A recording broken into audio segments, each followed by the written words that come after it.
Voici l'homme le plus recherché des Philippines. Le commandant Bravo, chef militaire de la rébellion islamiste, est traqué nuit et jour par 180 000 soldats. Sa tête a été mise à prix 5 millions de dollars. Pour le trouver, nous sommes allés sur l'île de Mindanao, dans le sud des Philippines. Plus exactement, à Marawi, surnommée par ses habitants la perle de l'islam. En ville, aucun étranger. Même les militaires philippins ne s'y aventurent pas, trop dangereux. Ici, la population est à 100% musulmane.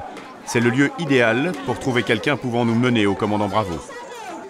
À Marawi, les manifestations antigouvernementales sont quotidiennes. Les catholiques au pouvoir à Manille sont accusés de génocide et considérés comme une force d'occupation.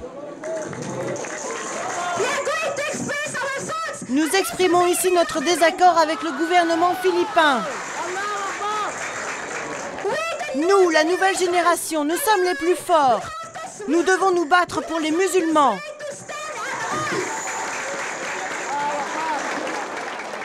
Au cœur de la manifestation, nous rencontrons Ariel, un jeune islamiste. Il connaît Bravo et dit être un de ses hommes. Il peut nous présenter d'autres combattants comme lui. Rendez-vous est pris pour le soir même. Nous nous retrouvons discrètement dans une maison un peu à l'écart. Une dizaine d'étudiants nous attendent. Pour passer le temps, ils regardent des cassettes de la guérilla tchétchène. Une embuscade. Ouais, une embuscade. Ils ont capturé un soldat russe. Je pense qu'ils vont le tuer.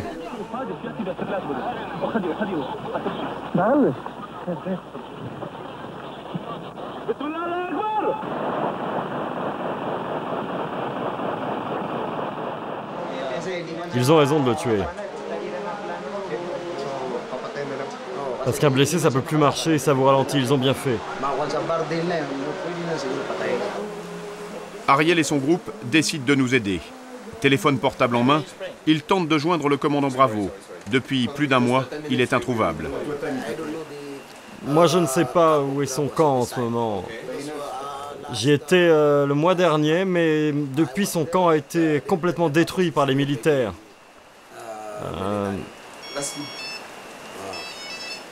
Allô, bonjour? D'accord. Si Dieu le veut. Bravo est localisé, l'accord est donné. Faudra marcher toute la nuit. Marcher toute la nuit, c'est pas un problème. Vous êtes prêts à marcher donc? Il faut partir tout de suite, en pleine nuit. Nos étudiants se transforment alors en vrais combattants. Tiens, passe-moi ton arme et prends celle-là.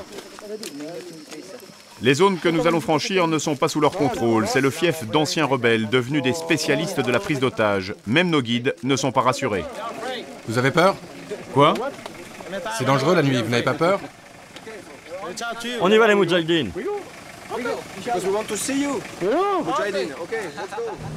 À partir de cet instant, et jusqu'à notre destination finale, pour des raisons de sécurité, notre caméra doit disparaître.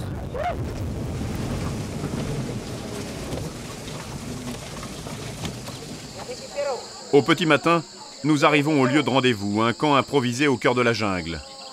Protégé par ses soldats, le commandant Bravo se prépare à la prière. Pour lui parler, il faudra attendre. Depuis son passage en Afghanistan aux côtés de Ben Laden, rien ne peut l'empêcher d'effectuer ses 5 prières quotidiennes.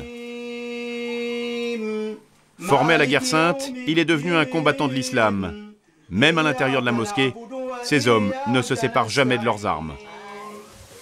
Allah Akbar.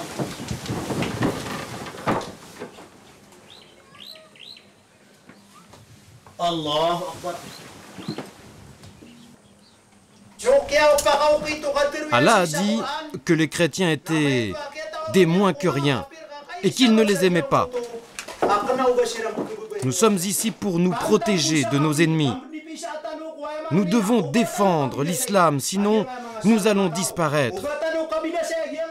Si votre sang coule, dans l'au-delà, il se transformera en miel. Celui qui meurt au combat, Dieu le récompensera. La défense de l'islam, l'unité des musulmans contre les infidèles, voilà les raisons qui l'ont poussé à partir en Afghanistan. Je suis allé en Afghanistan en passant par Delhi en Inde. De Manille en Thaïlande, un avion jusqu'en Inde, d'Inde au Pakistan, puis la frontière afghane. C'est comme ça qu'on s'est rencontrés avec Ben Laden. Comme lui, je n'aime pas les Américains. Et si j'en vois un, je le tue. Ben Laden n'est pas un terroriste. Les terroristes, ce sont les Américains. Parce qu'ils ont bombardé l'Irak, la Palestine, le Soudan et l'Afghanistan. Alors pourquoi ce ne sont pas les Américains les terroristes? Après l'enseignement du Coran, les hommes se regroupent. Le commandant Bravo a instauré une vraie discipline militaire. Prenez vos distances. Sur toute l'île de Mindanao, Bravo dispose de 10 000 hommes. La moitié d'entre eux sont des combattants chevronnés. Certains sont depuis plus de 20 ans dans le maquis. Moi, je me suis entraîné à l'étranger. Pendant 2 ans en Afghanistan. Ce que j'ai appris là-bas, je l'enseigne maintenant ici, à mes hommes. L'art de la guérilla, il ne l'enseigne pas seulement aux adultes, c'est lui qui s'occupe personnellement des plus jeunes. Allez les jeunes, on va s'entraîner.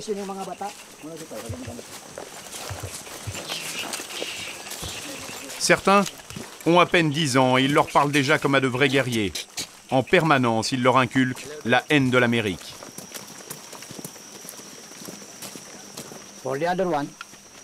Les autres mouvements rebelles, les autres pays, quand ils voient les Américains, ils courbent les chines. Moi jamais. Parce qu'avec Allah et le Coran, nous sommes les plus forts. Nous, Moudjahidines, nous sommes les soldats d'Allah. Il n'y a pas d'autre pouvoir que le pouvoir de Dieu. 1, 3, 4, 5, 6. À partir d'ici, vous êtes le groupe d'assaut. La formation va se séparer en 2. Allez, on y va. Regardez au-dessus de vous.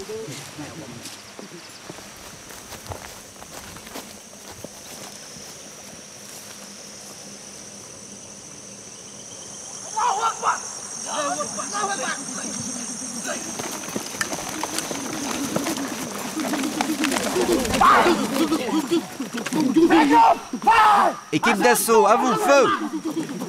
Feu!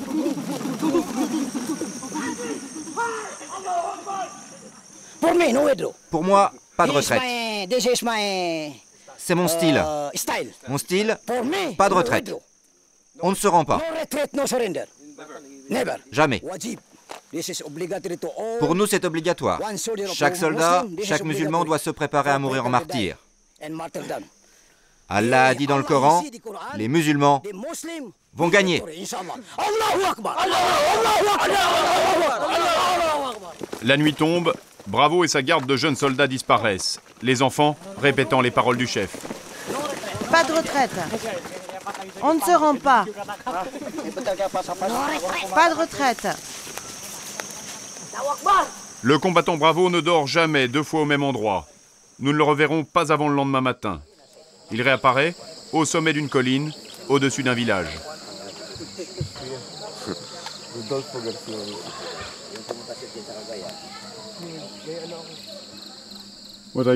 Vous regardez quoi?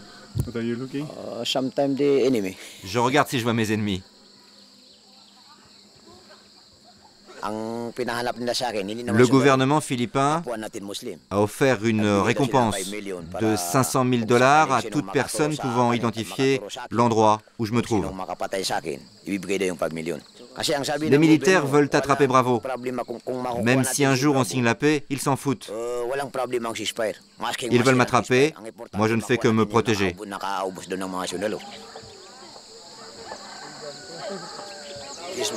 C'est mon territoire.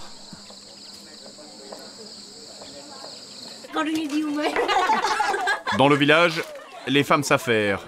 Le commandant est ici chez lui et la population tient à lui rendre hommage. Aujourd'hui, tous ces soldats vont faire un vrai repas.